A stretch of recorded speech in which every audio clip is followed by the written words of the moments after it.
IAS ಅಧಿಕಾರಿ ಜ್ಞಾನೇಂದ್ರ ಕುಮಾರ್ ಮನೆ ಮೇಲೆ ಇಡಿ ದಾಳಿ ಅಂತ್ಯ ಆಗಿದೆ. ಮಧ್ಯರಾತ್ರಿಯವರೆಗೂ ದಾಖಲೆಗಳ ಪರಿಶೀಲನೆಯನ್ನು ನಡೆಸಿ ಈಗ ಅಧಿಕಾರಿಗಳು ತೆರಳಿದ್ದಾರೆ.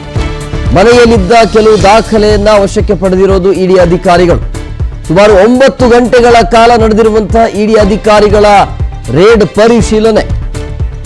ಜಯಮಹಲ್ ರಸ್ತೆಯಲ್ಲಿರುವಂತಹ ನಿವಾಸದ ಮೇಲೆ ನಡೆದಿರುವಂತಹ ಇಡಿ ದಾಳಿ ಇದು. ಕೆಪಿಎಸ್ಸಿ ಹಗರಣ ಸಂಬಂಧ ದಾಳಿ ಆಗಿತ್ತು.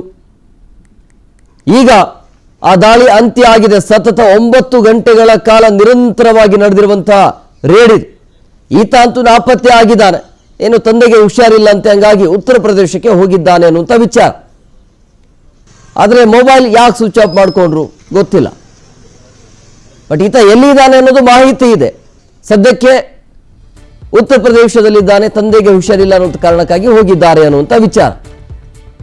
ಬಟ್ ಈತ ಇಲ್ಲದೆ ಇರುವಂಥ ಹಿನ್ನೆಲೆಯಲ್ಲಿ ಈತನ ಮನೆಗೆ ಅಧಿಕಾರಿಗಳು ರೇಡನ್ನು ಮಾಡ್ತಾರೆ.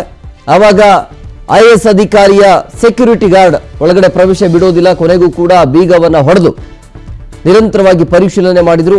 ಬರೋಬ್ಬರಿ 9 ಗಂಟೆಗಳ ಆದ ಬಳಿಕ ಈಗ ಇಡಿ ಅಧಿಕಾರಿಗಳ ಪರಿಶೀಲನೆ ಅಂತ್ಯ ಆಗಿದೆ. ಸಿಕ್ಕಿರುವಂತಹ ಎಲ್ಲವನ್ನು ಕೂಡ ತೆಗೆದುಕೊಂಡು ಹೋಗಿದ್ದಾರೆ. ಪ್ರಿಂಟ್ ಆಗಿರಬಹುದು, ಕೆಲವೊಂದಿಷ್ಟು ದಾಖಲಾತಿಗಳು ಅದೆಲ್ಲವನ್ನು ಕೂಡ ವಶಕ್ಕೆ ಪಡೆದುಕೊಂಡಿದ್ದಾರೆ.